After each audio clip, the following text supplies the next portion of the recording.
Healthy বা tasty চ্যানেলে নমস্কার সবাইকে। আজ আপনাদের পিঠে খাওয়াবো, কিন্তু সাধারণ চাল, চিনি বা গুড় ছাড়া। অবাক হয়ে গেলেন? চাল, চিনি, গুড় ছাড়া কিভাবে হবে পিঠে? কেন হবে না? হেলদি বা টেস্টি চ্যানেল আছে তো। ভিডিওটি মন দিয়ে দেখুন আর অন্যদেরও শেয়ার করে দিন। চলুন বানাই মিলেটের পিঠে।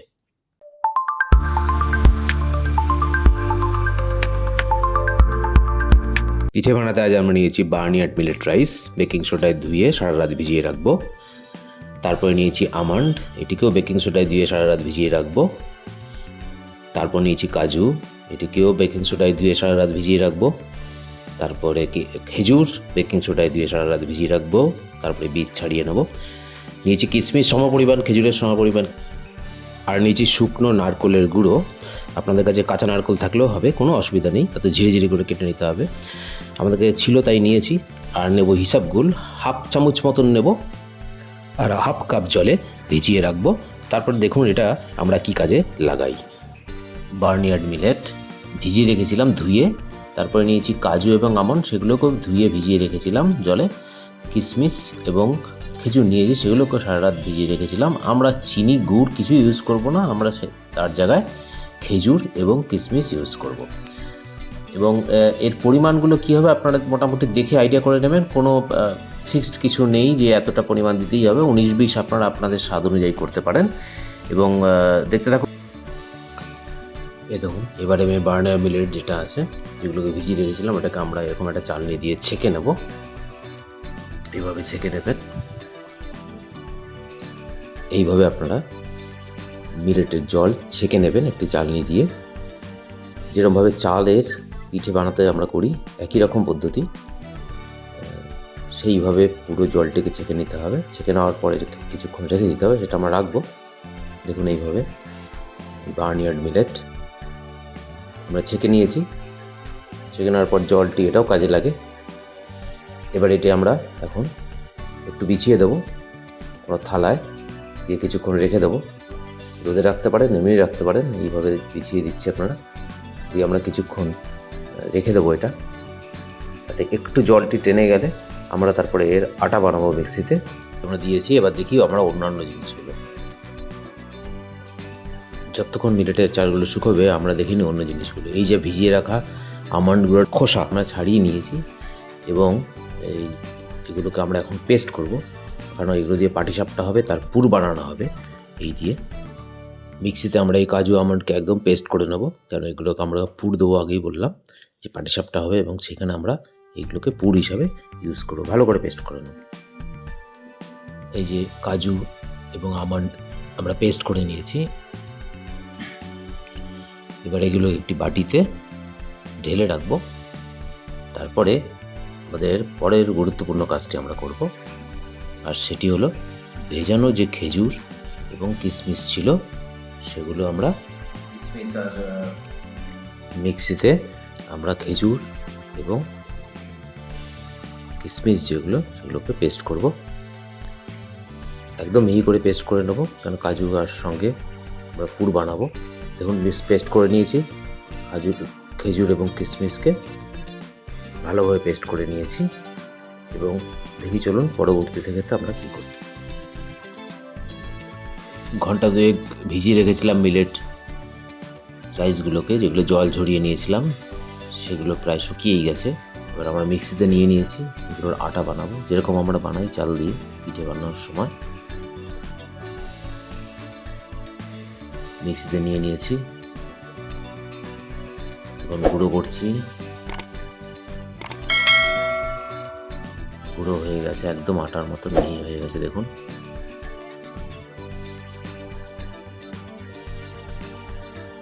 এটা দিয়ে আমরা সিদ্ধ পুলি বানাবো, দেখতে থাকুন। এবার আমরা পুর বানাবো, আমরা পাটিসাপটা পিঠে বানাবো, তার জন্য পুর বানাচ্ছি, এবং পুলি পিঠেও বানাবো। তার উপর আমরা নিয়ে এলাম শুকনো নারকেল, বা আপনারা যদি নর্মাল যদি নারকেল থাকে সেগুলোকেও কিছু করে কুড়িয়ে নিয়ে নিতে পারেন। তারপরে নিয়ে নিচ্ছি সমস্ত যে আমন্ড এবং বাদামগুলো যে আমরা পেস্ট করেছিলাম, সেটা নিয়ে নিচ্ছি। এবং আপনারা এখানে একটা কাজ করতে পারেন, আমি সেটা করেছি পরে, সেটা হচ্ছে যে আমরা এখানে ঘি দিয়ে ভাজিনি, আমরা ঘিটা একটু পরে দেবো। আপনারা আগে ঘি দিয়ে নিতে পারেন।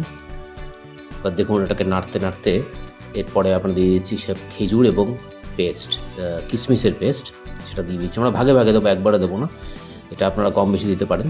তো পরে যদি আমাদের মনে হয় একটু দরকার, তো আমরা পরে আবার একটু পেস্ট দেবো, পেস্টটা একটু আছে। আর এই জলটা যে দিলাম এটা কিছুই না, ওই মিক্সিতে যে আমন্ড আর কাজু পেস্ট করেছিলাম সেখানে জল দিয়ে একটু ধুয়ে নিয়েছিলাম, সেই জলটাই দিচ্ছি। এছাড়া আমরা এখানে কোনো দুধ বা অন্য কোনো চিনি বা গুড় কিছু ইউজ করছি না। এইভাবে নাড়তে থাকুন, নাড়তে নাড়তে বুঝতে পারবেন যে কখন হবে, যখন এটা একটু জলটা টেনে আসবে তখন বুঝবো যে হয়ে গেছে। আপনারা একটু আগে টেস্টও করে নিতে পারেন হাত দিয়ে একটু। দেখুন এটা অনেকটা নাড়তে নাড়তে টেনে আসছে। এবার আমরা এই সময় ঘিটা দিচ্ছি। আপনারা এটা সবার প্রথমেও দিতে পারেন। আমরা চেষ্টা করি ঘিটাকে বেশি না পোড়ানোর। আপনারা ঘি কম বেশি দিতে পারেন, আমরা যতটুকু না হয় ততটুকুই ঘি দিয়েছি। আগে দিলে ঘি বেশি পুড়ে যেত।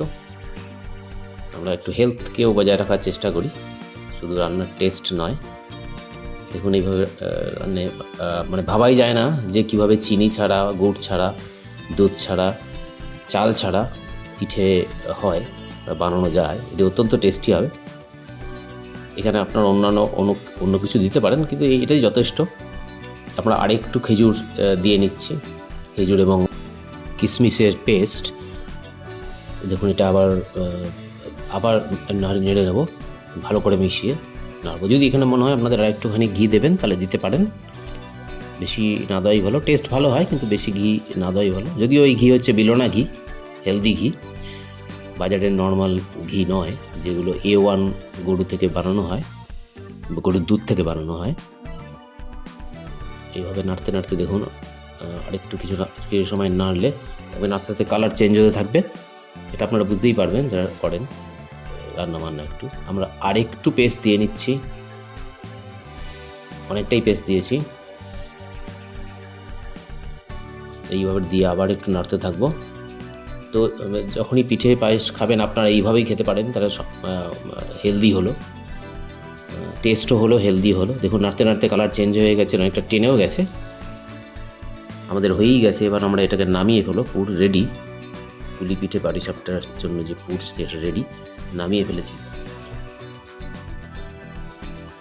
আমরা একটা লোহার কড়াইতে জল নিয়ে নিয়েছি পুলি পিঠে বানানোর জন্য বার্নিয়ার মিলেটকে প্রস্তুত করে। এবার একটু নুন দিয়ে নিলাম, এবং খেয়াল রাখবেন যতখানি আটা নেবেন মিলেটের ততখানি জল নেবেন, বা তার থেকে সামান্য একটু বেশি জল নেবেন, কম নেবেন না, তাহলে হবে না।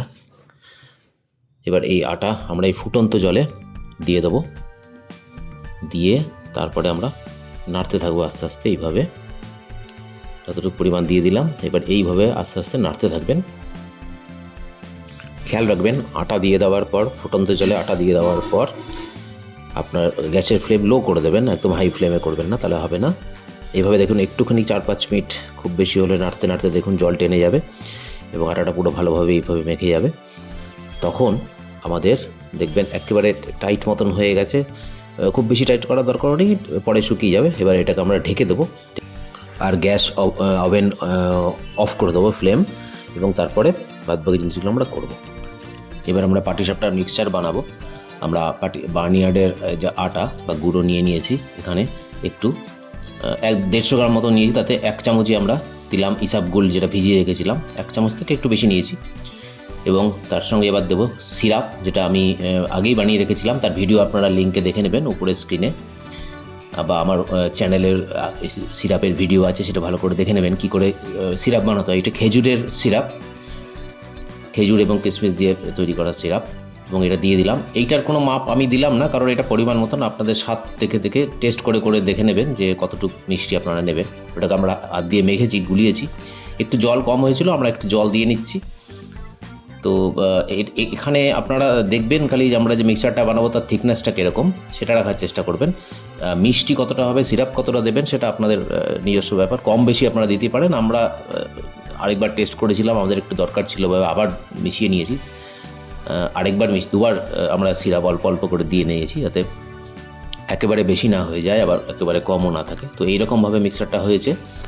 এবং দেখুন এরকম মিক্সচারটা আমরা একটু নুন দিয়ে নিয়েছি, নুনটা দিতে একটু ভুল হয়ে গেছিলো, একটু নুন দিয়ে নিলাম, তাহলে স্বাদ ভালো হয়। এবার আমরা পাটিসাপটা বানাবো। আমরা কাস্ট আয়রন তাওয়া আভেনে বসিয়ে গরম করে নিয়েছি এবং একটু ঘি মাখিয়ে নিচ্ছি, মানে এতেই আমরা পাটিসাপটাগুলো ভাজবো।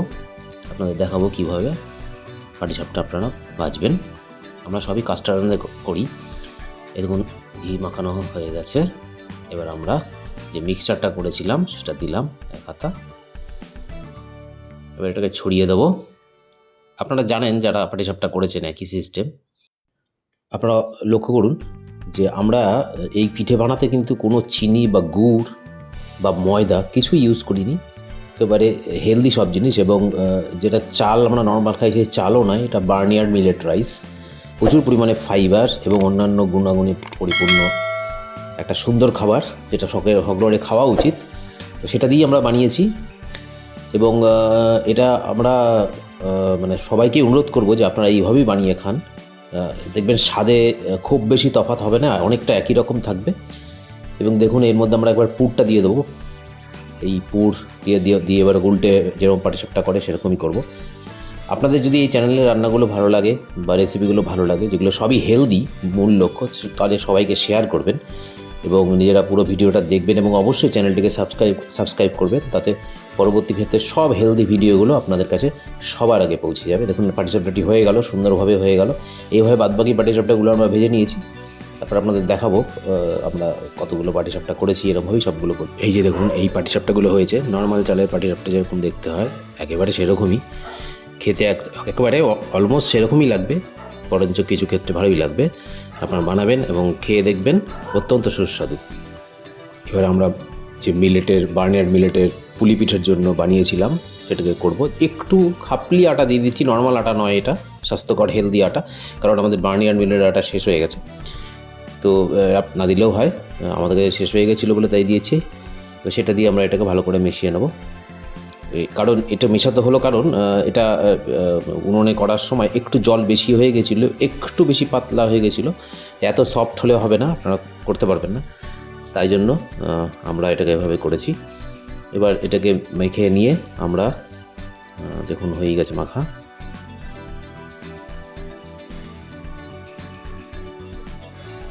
এইবার এটাকে আমরা পুলি পিঠে বানাবো। দেখুন কীভাবে পুলি পিঠে বানাই। আমরা এইভাবে পুলি পিঠেগুলো বানিয়ে নেব। আর এই পুলি পিঠে বানানোর সময় যদি আপনাদের একটু মনে হয় শুকনো আটার দরকার আছে, সেই ক্ষেত্রে আমরা তো খাপলি আটা নিয়েছি। আপনারা যদি সামান্য একটু লাগবে তার জন্য নর্মাল আটা নিতে পারেন, বা খাপলি আটা থাকলে ভালো হয়। খাপলি আটা বা খাপলি গম আপনারা কীভাবে কিনবেন সেটা ডিসক্রিপশানে পেয়ে যাবেন, তার লিঙ্ক। ওটা তার অ্যাফিলিয়েট লিঙ্ক আমার, সেখান থেকে আপনারা কিনে নিতে পারবেন। আমরা যে হুইট খাই, যে খাপলি হুইট বা খাপলি আটা, এইভাবে সবগুলোই বানিয়ে নেবো যতগুলো সম্ভব। ভিডিওটি আপনি একটু ফাস্ট ফরওয়ার্ড করে দেখিয়েছি যাতে সময় অপচয় না হয়। এইভাবে বানাতে হবে। এটা তো আপনারা জানেনই যারা পুলি পিঠে বানান বাড়িতে।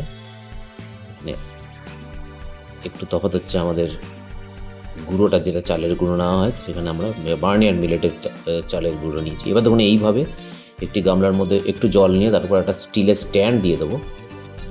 এই যে স্ট্যান্ড, এটা জেনারেলি ভাপার কাজে লাগে, এটা অ্যামাজনে পাওয়া যায়। খুব সুন্দর কাজের জিনিস, ছোট হয়ে যায়, বড় হয়ে যায়, যেরকম পাত্র সেরকম সাইজ হয়ে যায়। এর উপর আমরা দেখুন জল গরম হয়ে গেছে, এবং তখন জল গরম যখন হয়ে যাবে তখন এই পুলি পিঠেগুলো যেগুলো আমরা বানিয়েছি সেগুলো এইভাবে দিয়ে দেবো, গায়ে গায়ে যেন না লাগে। এইভাবে সবগুলো দিয়ে দেবো। দিয়ে দেওয়ার পর আমরা এটাকে একটা কিছু দিয়ে ঢেকে দেবো যাতে এয়ার না বেরোয়। এবার এটা ভাপে সিদ্ধ হবে 15-20 মিনিট। আপনারা মজায় একবার দেখে নিতে পারেন।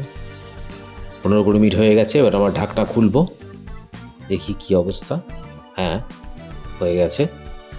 আপনারা হাত দিয়ে ধরে দেখতে পারেন, একটু চেক করতে পারেন হাত দিয়ে ধরে, এইভাবে চামচ দিয়ে, যেভাবেই হোক। তো হয়ে গেছে। এবার আমরা এটাকে নামিয়ে ফেলবো। দেখুন কি সুন্দর পুলি পিঠে হয়ে গেল বার্নিয়ার্ড মিলেটের। এইবার নামাবো পুলি পিঠেগুলোকে। এই দেখুন নামিয়ে নিয়েছি আমরা, কি সুন্দর দেখতে হয়েছে। এইভাবে আপনারা মিলেটের পিঠে বানাতে পারেন। তো ফক্সটেল এবং ব্রাউন টপ দিয়ে না বানানোই ভালো, বার্নিয়ার, লিটিল বা খুদু এই মিলেটগুলো দিয়ে বানানোই ভালো। ভিডিওটি ভালো লাগলে শেয়ার করবেন, সাবস্ক্রাইব করবে যাতে আপনারা ইমেল পেয়ে যান আপলোডের সঙ্গে সঙ্গে, এবং সবাইকে শেয়ার করবেন, কমেন্ট করবেন কোনো কোয়েশ্চেন থাকলে। ধন্যবাদ।